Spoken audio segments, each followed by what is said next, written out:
বিসমিল্লাহ। অনুবাদকের কথা। ইন্নাল হামদুলিল্লাহি ওয়াহদাহ ওয়াসসালাতু ওয়াসসালামু আলা মান লা নাবিয়্যা বা'দাহ। ইসলামের সবচেয়ে গুরুত্বপূর্ণ বিষয় হলো সঠিক আকীদা বিশ্বাস। সঠিক আকীদা বিশ্বাস ছাড়া কেউ নিজেকে মুসলিম দাবি করলেও নিজের অজান্তেই সে ইসলাম থেকে বেরিয়ে যেতে পারে। তাই একজন মুসলিম সঠিক আকীদা বিশ্বাসের ব্যাপারে সর্বোচ্চ গুরুত্ব দেবে। সঠিক আকীদা বিশ্বাস সম্পর্কে জ্ঞান অর্জন করবে।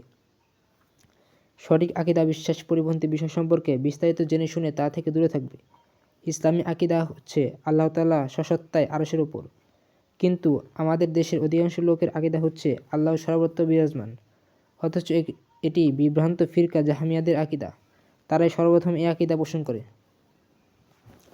অপরপক্ষে আহলুস সুন্নাহ ওয়াল জামাত ঐক্যমতে, এমনকি সমস্ত ঐশী ধর্ম অনুযায়ী আল্লাহ তাআলা আসমানের ঊর্ধ্বে আরশের ওপর।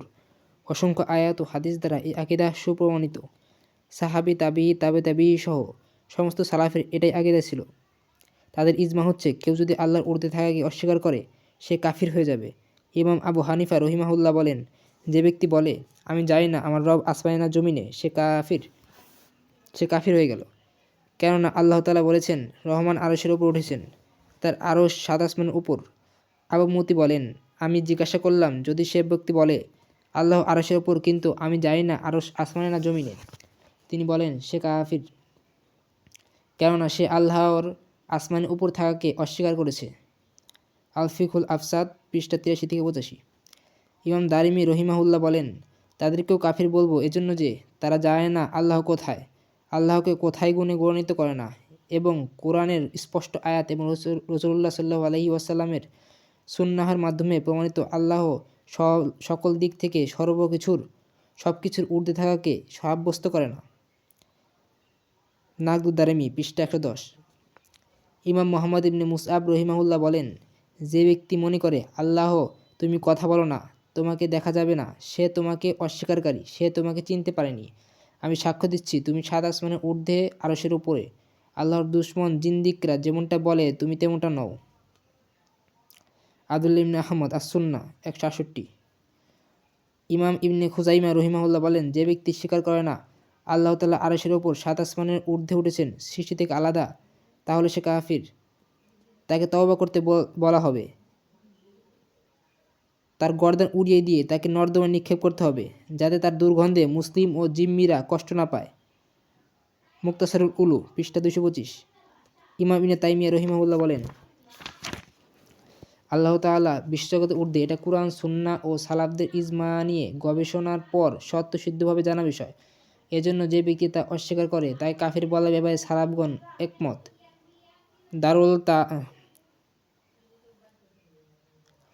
দারউ তারুজিল আকল ওয়া নাকল ৭ খণ্ড ২৭ পেজ।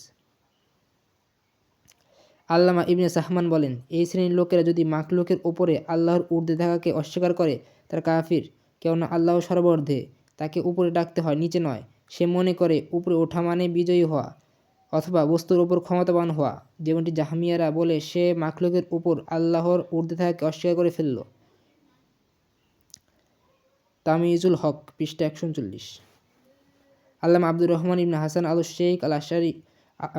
শেখ আশআরীদের ব্যাপারে আলোচনা করতে গিয়ে বলেন, ইবনুল কাইয়িম রহিমাহুল্লাহ ৫০০ মহান ইমামের ব্যাপারে বলেছেন, তারা তাদের কাফির বলতেন যারা আল্লাহর উপরে ওঠাতে অস্বীকার করে এবং মনে করে উপরে ওঠা মানে বিজয়ী হওয়া। তন্মধ্যে রয়েছেন ইমাম শাফিঈ, মালিক, আব্দুর রহমান ইবনে মাহদী, সুফিয়ান আথ-থাউরি, সুফয়ান ইবনে উয়াইনা, আবু ইয়াকুব ওয়াইতি, মুজানি, ইমাম খুজাইমা, ইবনে সুরাইজ ও আরও অনেকেই। মাজমুআতুর রাসাইল ওয়াল মাসাইল প্রথম খণ্ড ২২১। কিতাবুল আরশ এক অনবদ্য গ্রন্থ। এর লেখক ইমাম আবু আবদুল্লাহ শামসুদ্দীন আদ-দাহাবী সর্বজন বিদিত এক মহান ইমাম। তিনি এই গ্রন্থ আল্লাহর ঊর্ধ্বতা ও আরশ সাব্যস্ত করতে লিখেছেন। আমরা আশা করি এই গ্রন্থের মাধ্যমে আল্লাহ কোথায় আছেন এই প্রশ্নের জট খুলে যাবে।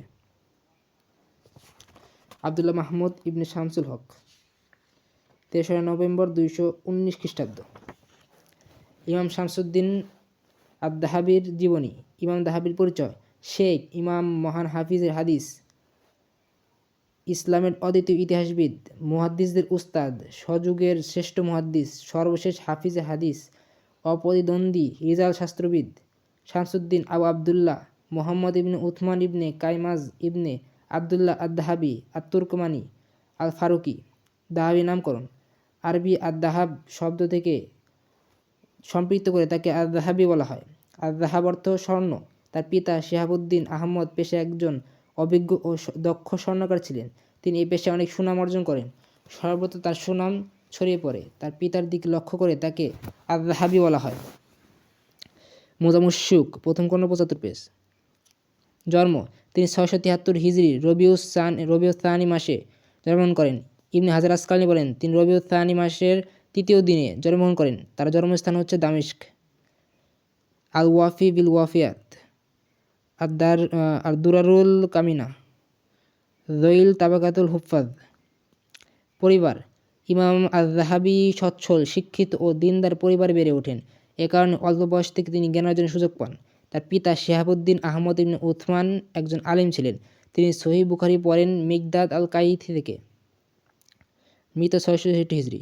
ইমাম আয-যাহাবী যাদের থেকে জ্ঞান অর্জন করেন তাদের অন্যতম ছিলেন তার ফুফু সিত্তুল আহল বিনতে উথমান ইবনে কাইমাজ। মৃত ৭২৯ হিজরি। তার ফুফু অনেক মুহাদ্দিস থেকে হাদিস বর্ণনার অনুমতি পান। তার মধ্যে রয়েছেন ইবনে আবিল ইউসর, জামালউদ্দিন ইবনে মালিক, জুহাইর ইবনে উমর আল-জারুই।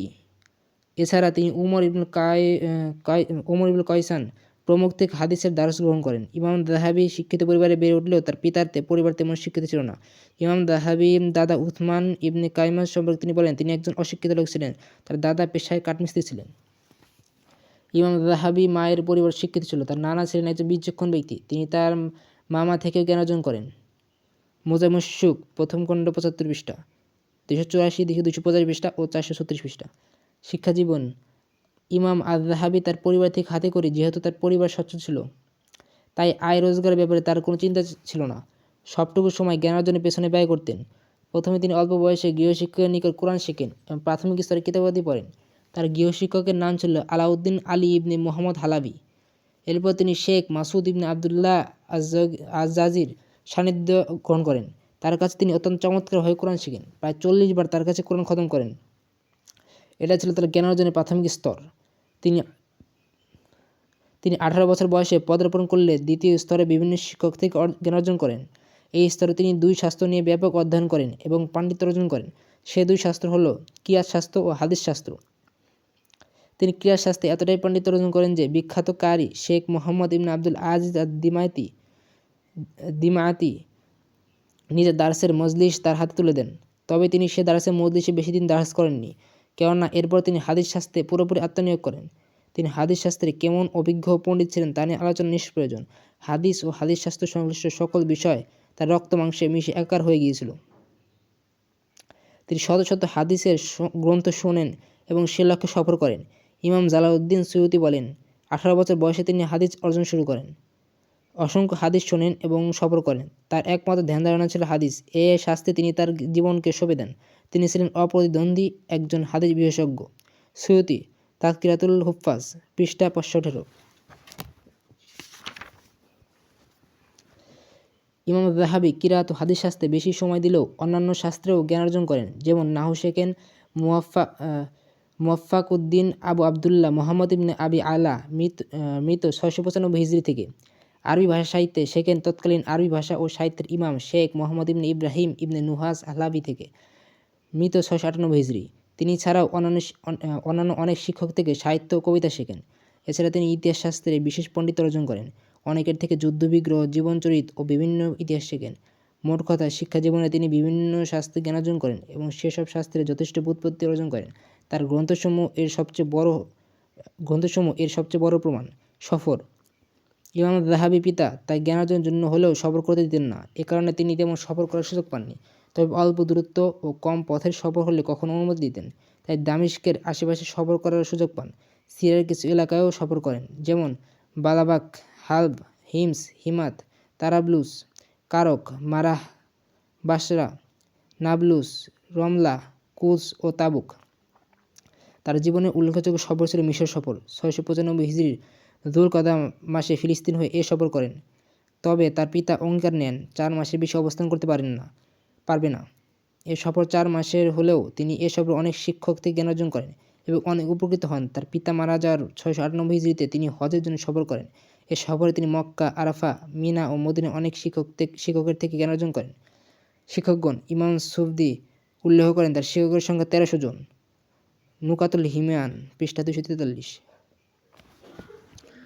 তার মধ্যে উল্লেখযোগ্য হলো আহমদ ইবনে হিবাতুল্লাহ ইবনে আসাকির, ইবনে দাকিক আল ঈদ, আবু মোহাম্মদ দিমায়াতি, আবু আব্বাস ইবনে জহিরি, আবুল হাসান ইয়াহিয়া ইবনে আহমদ ইবনে সওয়াফ, ইমাদ ইবনে বাদরান, ঈসা ইবনে আব্দুল মুনইম ইবনে শিহাব। তবে তার প্রসিদ্ধ শিক্ষক হলেন শেখুল ইসলাম ইমাম ইবনে তাইমিয়া।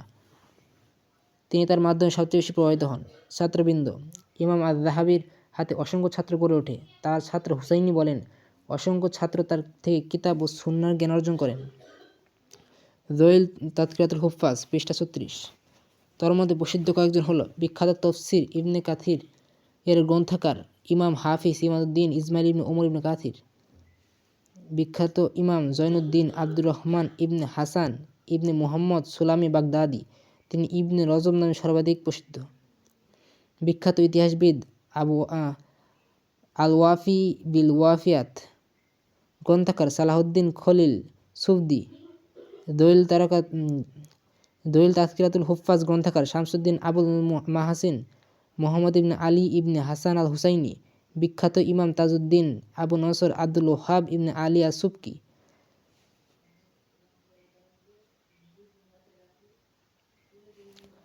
গ্রন্থাবলী ইমাম আয-যাহাবী অসংখ্য গ্রন্থ লেখেন। ইবনে হাজার আসকালানী বলেন, তার সমকালীন যুগে কেউ তার মতো গ্রন্থ সংকলন করতে সমর্থ হননি।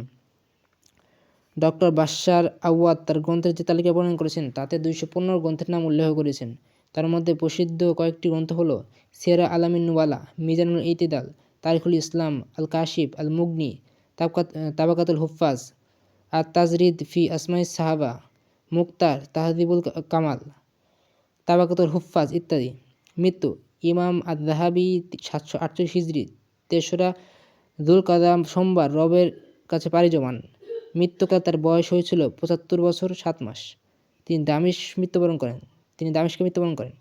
আল বাবুস সগীর কবরস্থান তাকে দাফন করা হয়। তার জানাজায় অনেক আলিম অংশগ্রহণ করেন। মৃত্যুর 7 বছর পূর্বে তিনি তার দৃষ্টিশক্তি হারান। দলিল তাযকিরাতুল হুফফাজ।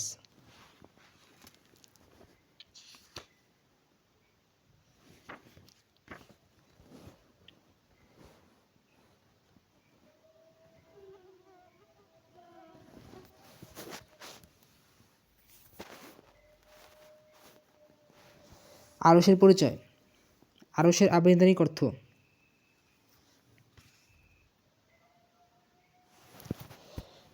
আরশ শব্দটির একাধিক অর্থ রয়েছে, যেমন রাজা বাদশার সিংহাসন, ছাদ, কোনো জিনিসের মূল, রাজত্ব ইত্যাদি। আরশের পরিচয় ইমাম বাহিরী বলেন, আরশ হচ্ছে আকৃতি বিশিষ্ট সিংহাসন। তা সৃষ্ট বস্তু। আল্লাহ তাআলা ফেরেশতাদের তা বহন করার আদেশ দিয়েছেন।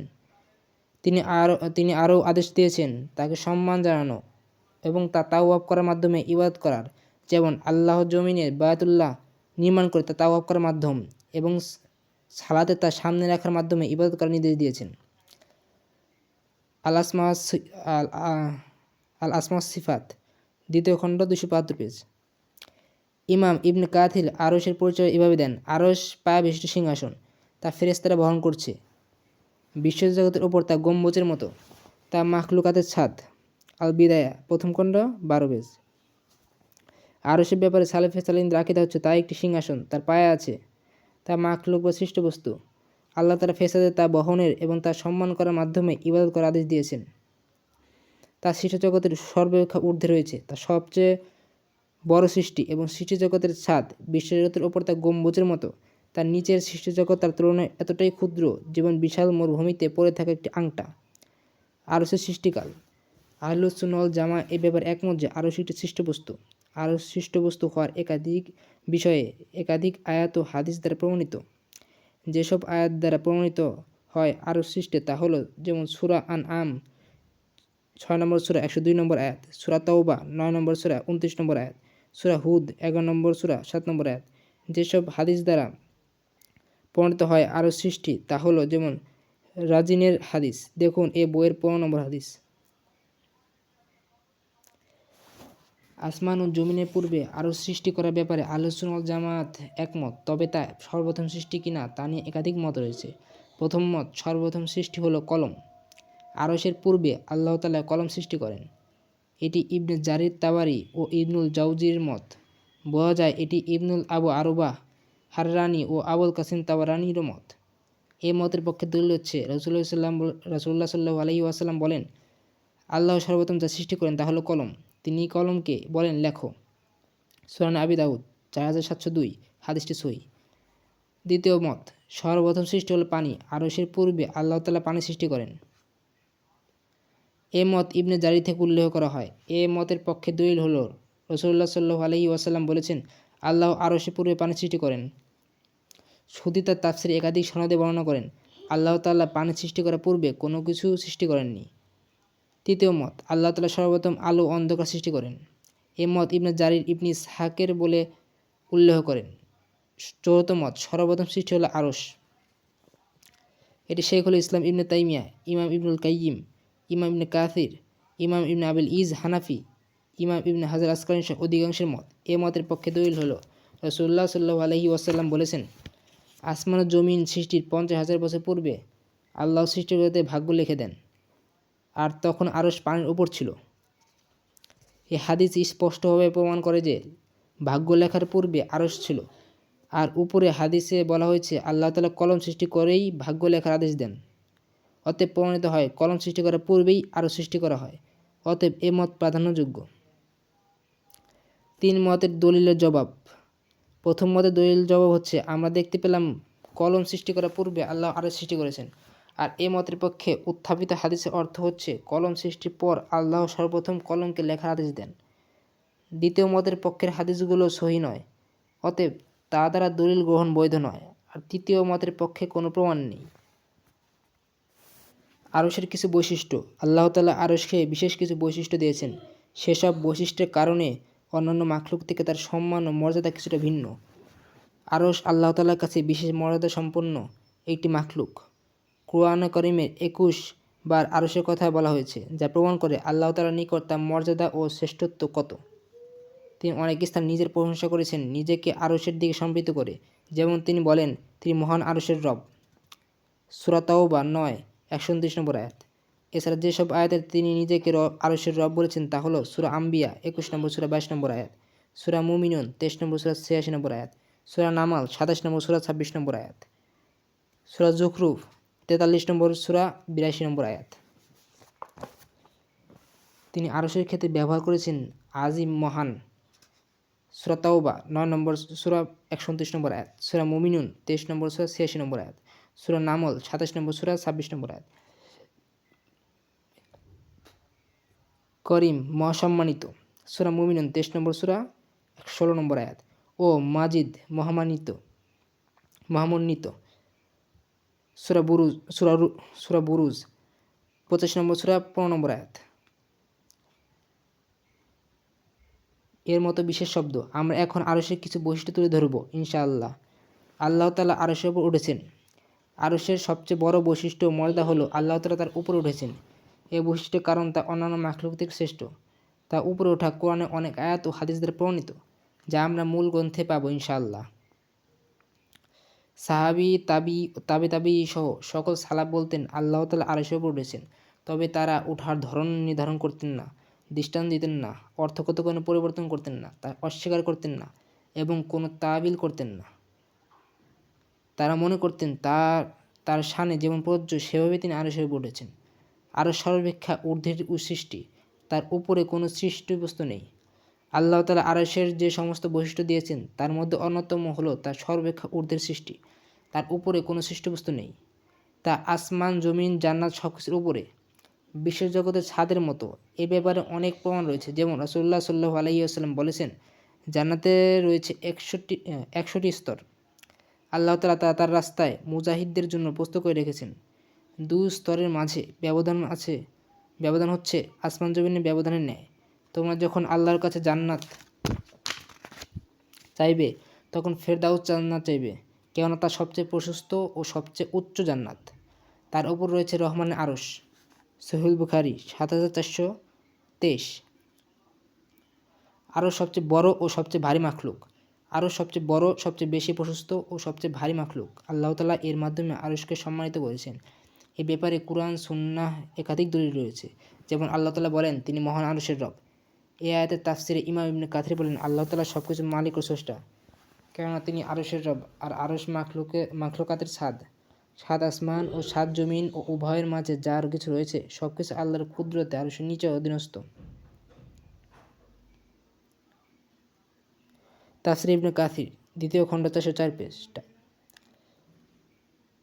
আরশ সবচেয়ে ভারী হওয়ার প্রমাণ হচ্ছে রাসূলুল্লাহ সাল্লাল্লাহু আলাইহি ওয়াসাল্লাম বলেন, তোমার কাছ থেকে যাওয়ার পর আমি 3 বার 4টি কালিমা পড়েছি। এই দীর্ঘ সময় পর্যন্ত তুমি যা কিছু পাঠ করেছ এবং আমি যে 4টি কালিমা পাঠ করেছি, ওজন করা হলে আমার ওই 4টি কালিমা ভারী হয়ে যাবে। সেই 4টি কালিমা হলো সুবহানাল্লাহি ওয়া বিহামদিহি, আদাদা খালকিহি, ওয়া রিদা নাফসি, ওয়া জিনাতা আরশি, ওয়া মিদাদা কালিমাতি। সুনানে আবি দাউদ 1503। শাইখুল ইসলাম ইবনে তাইমিয়া বলেন, এই হাদিস প্রমাণ করে যে আরশ সবচেয়ে ভারী মাখলুক। আর রিসালাতুল আরশি, পৃষ্ঠা 8। আরশ ধ্বংস হবে না। আরশকে আল্লাহ তাআলা গুটিয়ে নেবেন না। কিয়ামতের দিন আল্লাহ তাআলা মাখলুককে তার হাতে গুটিয়ে নেবেন এবং সবকিছু একদিন ধ্বংস হয়ে যাবে। তবে আরশের ক্ষেত্রে এসব ঘটবে না। আহলুস সুন্নাহ ওয়াল জামাত একমত যে কিছু মাখলুক কখনো ধ্বংস হবে না, যেমন জান্নাত, জাহান্নাম, আরশ। মাজমাউল ফাতোয়া, 18 খণ্ড, 307 পৃষ্ঠা। এ ব্যাপারে বেশ কিছু দলিল রয়েছে। যেমন আল্লাহ তাআলা বলেন, তখন পর্বতমালা সহ পৃথিবী উৎক্ষিপ্ত হবে এবং একই ধাক্কায় এগুলো চূর্ণ বিচূর্ণ হয়ে যাবে। সেদিন সংঘটিত হবে মহাঘটনা। আর আকাশ বিদীর্ণ হয়ে অসার হয়ে পড়বে। ফেরেশতাগণ আকাশের প্রান্তদেশে থাকবে এবং সেদিন 8 ফেরেশতা তোমার প্রতিপালকের আরশকে তাদের ঊর্ধ্বে ধারণ করবে। সূরা হাক্কা, 69 নম্বর সূরা, 14 থেকে 17 নম্বর আয়াত।